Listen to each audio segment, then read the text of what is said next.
মানে মেক্সিমাম ষ্টুডেণ্টৰ পাৰ্চেণ্ট থাকে 80+। কিন্তু যেতিয়া সিহঁতৰ নলেজৰ লগত আমি মেটচ কৰি চাওঁ তেতিয়া নিমিলে। ঠিক কথাটো কি, পাৰ্চেণ্ট বহুত বেছি কিন্তু নলেজ ইমান নহয়। তাতে মোৰ মানে অলপ কনফিউজ থাকিল। কিন্তু সিহঁতৰ মেট্ৰিকৰো পাৰ্চেণ্ট ভাল, হায়াৰ ছেকেণ্ডেৰীৰো পাৰ্চেণ্ট ভাল, কিন্তু তাতে গৈ কি হৈছে পাৰ্চেণ্টৰ লগত আৰু নলেজৰ লগত নিমিলিল। মই ভাবিলোঁ তেতিয়াহ'লে এটা কাম কৰিব লাগিব, কাৰণ আমাৰ বেছ আমি যদি ঠিক নকৰোঁ তেতিয়াহ'লে নহ'ব। সেই হিচাপত মই বৰ্তমান ৰেডিয়েন্সত আহিছোঁ। ইয়াৰ কেইটামান উদ্দেশ্য, 1 নম্বৰ, আমি হয়তো 1 মিনিট মই অলপ বেছি টাইম ল'ম যিহেতু ফোন লাগিব। আমি দেখা পাইছোঁ মই যদি ইয়াতে এটা মোবাইল বিক্ৰী কৰিব বিচাৰোঁ, মই যদি কওঁ যে এটা মই মোবাইল আনিছোঁ আইফোন, যিটোৰ দাম হ'ল 60,000, আৰু এটা মোবাইল আনিছোঁ চাইনা কোম্পানী, যিকোনো কোম্পানীৰ এটা মোবাইল আনিছোঁ, সেইটোৰ দাম হ'ল আপোনাৰ 15,000, এটা হ'ল 15,000 আৰু এটা হ'ল আপোনাৰ 60,000 টকা। ফেচিলিটি একে, চেম, সব ফেচিলিটি পাব। এইজনক যদি মই কওঁ তেতিয়াহ'লে কোনটো মোবাইল ল'ব? প্ৰত্যেকেই ক'ব যে আমি আইফোন ল'ম। কিয়? যে আইফোন এই কাৰণে ল'ম, তাতে ফেচিলিটিবিলাক ভাল, কোৱালিটি ভাল, সেইকাৰণে মই দাম বেছি হ'লেও মই কি কৰিম, আইফোন ল'ম। কিন্তু শিক্ষাৰ ক্ষেত্ৰত আমি কি দেখা পাই আছোঁ, মোৰ পাৰ্চনেল ভিউ গৈ আছোঁ, মই যিটো দেখা পাই আছোঁ, যেতিয়া এটা কলেজতে এডমিশ্যন ল'ব যাওঁ তেতিয়া আমি ফাৰ্ষ্ট আমাৰ কি প্ৰিফাৰেঞ্চ থাকে, কোৱালিটি নহয়। ফাৰ্ষ্ট প্ৰিফাৰেঞ্চ থাকে যে আমাৰ পাৰ্চেণ্ট ক'ত বেছি। ছেকেণ্ড প্ৰিফাৰেঞ্চ থাকে যে কোনটো অনুষ্ঠানত গ'লে আমাৰ ফিজ কম লাগে, মানে ফ্ৰী বুলি ক'ব পাৰোঁ, এনেকুৱাকে আমি ষ্টুডেণ্টক পঢ়াব পাৰোঁ। কিন্তু তাতে কি থাকে, হয়তো ষ্টুডেণ্ট বা গাৰ্জেনৰ উদ্দেশ্য থাকে মোৰ ল'ৰা ডক্টৰ বা ইঞ্জিনিয়াৰ হ'ব। কিন্তু তাৰ মাজত কুৱেশ্যনটো হ'ল যে য'ত পাৰ্চেণ্ট বেছি, আমাৰ উদ্দেশ্যটো হ'ল ডক্টৰ বা ইঞ্জিনিয়াৰ হোৱা। কিন্তু ডক্টৰ বা ইঞ্জিনিয়াৰ হ'বলৈ হ'লে অকল পাৰ্চেণ্টৰ দৰকাৰ নহয়, তাতে লাগিব কোৱালিটি। সেই কোৱালিটিত গৈ কিনে আমি কি কৰোঁ, কম্প্ৰমাইজ কৰোঁ। যিটো নেকি আমাৰ এই অনুষ্ঠান, মানে আমাৰ গাঁও, আমাৰ ঘৰ, ভৱিষ্যত, সেই কোৱালিটিৰ ওপৰত ডিপেণ্ড কৰিব। তাতে আমি কি কৰোঁ, কম্প্ৰমাইজ কৰোঁ। ক'ত ফ্ৰী পাওঁ, এতিয়া পঢ়া হওক নহওক, মোৰ ল'ৰা ডক্টৰ হওক নহওক সেইটো কথা নহয়, মোৰ উদ্দেশ্য আছে ডক্টৰ হোৱা, কিন্তু মই ক'ত পইচা কম তাতে এডমিশ্যন দিম। তো সেই হিচাপত মোৰ এনেকুৱা এটা ডাউট আহিল যে তাৰ মাজত কি ডিফাৰেঞ্চ হৈ আছে। ডিফাৰেঞ্চটো একচুৱেলি কি, ফাৰ্ষ্ট হ'ল আমাৰ চিন্তাধাৰাটো আমি কি কৰিব লাগিব, পৰিৱৰ্তন কৰিব লাগিব। ফাৰ্ষ্ট প্ৰত্যেকজন গাৰ্জেন, প্ৰত্যেকজন ষ্টুডেণ্টৰ আমাৰ চিন্তাধাৰা চেঞ্জ কৰিব লাগিব। আমি কি কৰিব লাগিব যে আমাৰ উদ্দেশ্য যিটো যে ডক্টৰ হোৱা বা ইঞ্জিনিয়াৰ হোৱা, আমি তাতে য'ত ডক্টৰ বা ইঞ্জিনিয়াৰ ষ্টুডেণ্টে হৈছে তাতে আমি ষ্টুডেণ্টক এডমিশ্যন দিব লাগিব। তাতে ফিজ বেছি হওক তাৰ লগত আমি কেতিয়াও কম্প্ৰমাইজ কৰিব নালাগে। আৰু আমি কি কৰিব লাগিব, গাৰ্জেন হিচাপত আমি ষ্টুডেণ্টৰ লগত, টিচাৰৰ লগত আমি সদায় কমিউনিকেট কৰিব লাগিব যে মোৰ ষ্টুডেণ্টে কিমান নম্বৰ পাইছে এক্সামত। ছাপ'জ ষ্টুডেণ্টে ক'ব পাৰে যে মই 80 পাইছোঁ, সেইটো টিচাৰৰ লগত কনচাৰ্ন কৰিব লাগিব যে মোৰ ল'ৰাই সঁচাই 80 পাইছে না নাই, সেইখিনি চাব লাগিব। আৰু ইয়াৰ মাজত আৰু দেখা পাওঁ যে আমি কি কৰোঁ, এটা ট্ৰেকত যাওঁ যে অমুকৰ ল'ৰাই কোচিঙত গৈছে, তমুকৰ ল'ৰাই কোচিঙত গৈছে, নিশ্চয় মোৰ ল'ৰাও কি কৰিব, কোচিঙত গ'লে চিট পাব। কিন্তু তাৰ মাজত আমি কি কৰিব লাগিব, সেইখিনি ভালকে চাব লাগিব। আৰু মই এটা কথা ক'ম যে বৰ্তমানৰ যুগত যিটো দেখা পাইছোঁ যে আমাৰ মানে নৈতিকতা, যিটো আমাৰ বিহেভিয়াৰ, আমি এতিয়াও ছাৰক দেখিলে, মোৰ সন্মানীয় মতিউৰ ৰহমান ছাৰ, মই অন্তৰৰ পৰা ধন্যবাদ জ্ঞাপন কৰিছোঁ। কাৰণ সেই মতিউৰ ৰহমান ছাৰৰ কাৰণেই মই আজি এজ এ টিচাৰ হ'ব পাৰিছোঁ। কাৰণ মতিউৰ ছাৰৰ যিটো টিচিং কোৱালিটি, যিটো টিচিং এনভাইৰনমেণ্ট, সেইটো মোৰ হিচাপত অলপ মই বেলেগ পাইছোঁ, সেইকাৰণে ছাৰৰটো একচেপ্ট কৰি লৈছোঁ মই। আৰু ইয়াতে আমি কি দেখা পাইছোঁ যে আমাৰ যিটো নেক্সট জেনেৰেশ্যন, এই নেক্সট জেনেৰেশ্যনটো কি দেখা পাইছোঁ যে ইয়াতে মানা মানি বহুত কম। ডাঙৰক সন্মান কৰা বহুত কম দেখা পাই আছো। এইটো কিন্তু আমাৰ ফিউচাৰৰ কাৰণে বহুত বেয়া কথা হৈ আছে। আৰু এইবিলাক কৰাৰ কাৰণে আমি কি কৰিব লাগিব? আমি আমাৰ সন্তানক নিজে শাসন কৰিব লাগিব, প্লাছ বেলেগৰ ল'ৰাও আমি শাসন কৰিব লাগিব। কাৰণ কিয়? যেতিয়া আমাৰ ল'ৰাক আমি শাসন কৰিম, আমাৰ ল'ৰা ভাল হ'ব। কিন্তু 2 দিন পিছত বেলেগৰ ল'ৰা যদি বেয়া হয়, সেই ল'ৰাৰ লগতে মোৰ ল'ৰা কিন্তু যাব। তাৰমানে 2 দিন পিছত মোৰ ল'ৰাও কি হ'ব? বেয়া হ'ব। সেইকাৰণে আমাৰ সমাজ, আমাৰ ঘৰ পৰিৱৰ্তন কৰিবলৈ হ'লে আগতে আমি ঠিক হ'ব লাগিব, আমাৰ গাঁও ঠিক কৰিব লাগিব, আমাৰ ঘৰ ঠিক কৰিব লাগিব। তেতিয়াহে আমি কি কৰিব পাৰিম? নিজকে ডেভেলপ কৰিব পাৰিম।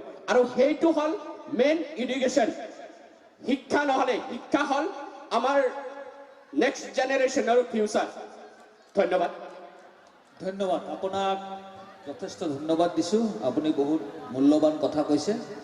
আমি এখেতৰ কথা ৰাখিব পাৰিলে, যদি মনত ৰাখি কাম কৰিব পাৰোঁ, নিশ্চয় আমাৰ সমাজখন আগবাঢ়ি যাব। আপোনাক ধন্যবাদ দিছোঁ। এতিয়া আমাৰ মাজত উপস্থিত আছে, সময় নাই, প্লিজ এটা নাম কওঁ। মই যিটো JNB কোচিঙৰ কাৰণে মই এছামিছ মিডিয়ামৰ অনলাইন ফ্ৰী ক্লাছ দি আছোঁ। এপ্ৰিলৰ পৰা হ'ব। প্লাছ 9 to 12ৰ কাৰণে যিবিলাক আপোনাৰ দিল্লী কওক, গুৱাহাটী কওক, ইংলিছ মিডিয়ামৰ টিচিং হয়, সেইটো মই ফ্ৰী এছামিছ মিডিয়াম, পিয়'ৰ এছামিছ মিডিয়ামত মই ফ্ৰী কোচিং দিম।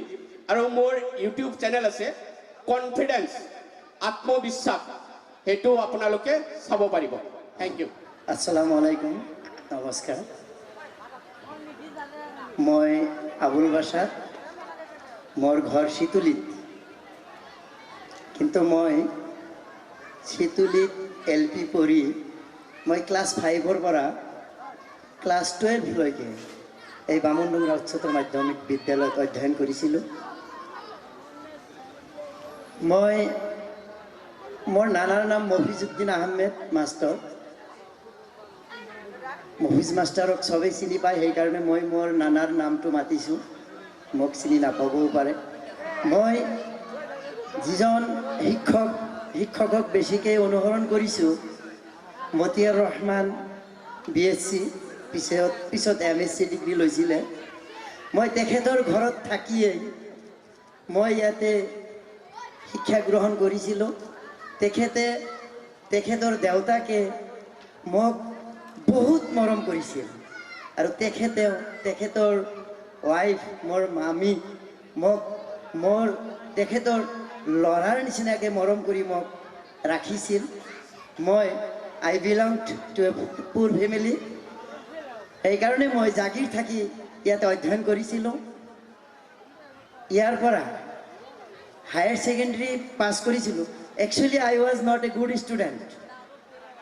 মই তেনেকুৱা ভাল ছাত্ৰ নাছিলোঁ, কিন্তু মই বহুত উৎসাহ পাইছিলোঁ। মই যেতিয়া হায়াৰ ছেকেণ্ডেৰীত পঢ়ি আছিলোঁ, হায়াৰ ছেকেণ্ডেৰীত নহয়, 9ত যেতিয়া মই পঢ়ি আছিলোঁ, আমাৰ নুৰুল ইছলাম ছাৰ, হায়াৰ ছেকেণ্ডেৰীৰ ছাবজেক্ট টিচাৰ ইংলিছৰ, তেখেতে মাজে সময়ে 9-10ত সোমাইছিল। কেতিয়াবা গ্ৰামাৰ লৈছিল, তেতিয়া কিছুমান গ্ৰামাৰৰ প্ৰশ্ন সুধিছিল। মোক যেতিয়াই প্ৰশ্ন সুধিছে তেতিয়াই মই ধুনীয়াকৈ এনচাৰ দিছিলোঁ। তেতিয়া ছাৰে এদিন এটা কথা কৈছিল, তুমি ইংৰাজী অনাৰ্ছ পঢ়িব পাৰিবা, ভৱিষ্যতে তুমি ইংৰাজী অনাৰ্ছ পঢ়িবা। মই সেই ছাৰৰ কথাত উৎসাহ পাই, একচুৱেলি মই কৈছোঁ মই ভাল ছাত্ৰ নাছিলোঁ। মই ইংৰাজীত মেজৰ লৈ MC কলেজৰ পৰা BA পাছ কৰিলোঁ। তাৰপিছত আৰ্থিক অভাৱৰ কাৰণে মই 2 বছৰ ৰ'ব লগা হ'ল। মই 1997ৰ পৰা মন্দিয়া হায়াৰ ছেকেণ্ডেৰী স্কুলত মই টিউশ্যন কৰোঁ, কোচিং ক্লাছ কৰোঁ। এইবিলাক কৰি পিছত মই BA পাছ কৰিলোঁ MC কলেজৰ পৰা। তাৰপিছত মই আৰু মাষ্টাৰ ডিগ্ৰী পঢ়িব নোৱাৰিলোঁ। মই বৰপেটা RT মডেল ইংলিছ স্কুলত মই প্ৰাইভেট টিচাৰ হিচাপে কাম কৰিবলৈ আৰম্ভ কৰিলোঁ। তাতে 2 বছৰমান কাম কৰিলোঁ। 2 বছৰ কাম কৰাৰ পিছত মই মোৰ ষ্টাফৰ কেইবাজনক দেখা পালোঁ ল পঢ়ে। মোৰো তেতিয়া অলপ মনত উৎসাহ আহে, ময়ো ল পঢ়িম, কিন্তু মোৰ তেনেকুৱা সামৰ্থ্য নাই। এদিন মই প্ৰিন্সিপাল তেতিয়া মান্নান চৌধুৰী ছাৰ তেখেতৰ ওচৰত মই বুজিবলৈ গ'লোঁ। তেতিয়া ক'লে যে তোমাৰ পাৰ্চেণ্টেজ কিমান? মই ক'লোঁ মই সিমান ভাল ছাত্ৰ নাছিলোঁ, মই মেজৰলৈ পাছ কৰিছোঁ। ছাৰে তেতিয়া ক'লে তুমি এডমিশ্যন পাবা, এডমিশ্যন লোৱা। যে আৰ টি মডেলততো সিমান দৰমহা নাপাওঁ, এটাকে টিউশ্যন কৰোঁ। তেতিয়া ক'লে তুমি এনে এডমিশ্যন লোৱা, কিস্তি পইচা দিবা। মই ফাৰ্ষ্ট ইয়াৰত প্ৰিলিমিনাৰীত এডমিশ্যন ল'লোঁ 1000 টকা দি। তেতিয়া 2500 টকা এডমিশ্যন, 1000 টকা দি মই এডমিশ্যন লৈ তেতিয়াৰ দিনত মই ল'ৰ কিতাপ কিনিব পৰা নাছিলোঁ। এই কিছুমান 30 কুৱেশ্যন বুলি কয় নোট আকাৰৰ কিতাপ, সেইবিলাক মই বেলেগৰ পৰা কালেকশ্যন কৰি মই পঢ়িবলৈ ধৰিলোঁ। তাৰপিছত জাষ্ট সেই বছৰ মই ট্ৰায়েল দিলোঁ, তেতিয়া মই এটা পেপাৰত ফেইল কৰিলোঁ। মোৰ মনটো ভাগি গ'ল যেন মই ল' কৰিব নোৱাৰিম, কাৰণ ইফালে স্কুল কৰিব লাগে, টিউশ্যন কৰিব লাগে, ল' মাজে মাজে ক্লাছ কৰোঁ, কেতিয়াবা নকৰোঁ। মোৰ তেতিয়া মনত এটা ভাৱ হ'ল, failure is the pillar of success. এই কথাটো ভাবি মই আকৌ নেক্সট ইয়াৰ দিলোঁ। নেক্সট ইয়াৰত মই ভালকৈ পাছ কৰিলোঁ। এনেকৈ লাহে লাহে মই যিখিনি পইচা বাকী আছিল, সেই বাকী পইচা মই ফাইনেল ইয়াৰত ক্লিয়াৰ কৰি দিলোঁ। মই যেতিয়া ল' পাছ কৰিলোঁ, সেই বছৰ মান্নান চৌধুৰী ছাৰ ঢুকাল। সেইকাৰণে মই মান্নান চৌধুৰী ছাৰৰ প্ৰতি মোৰ শ্ৰদ্ধা এতিয়াও আছে। আৰু তাৰপিছত ল' পাছ কৰাৰ পিছত, ল' পাছ কৰাৰ আগত মই আৰ টি মডেলৰ পৰা মই গুচি গ'লোঁ। প্ৰিন্সিপালৰ লগত কিবা এটা মানে খেলি মেলি কথাত কাটাকাটি লাগি হৰকিশোৰ ৰায়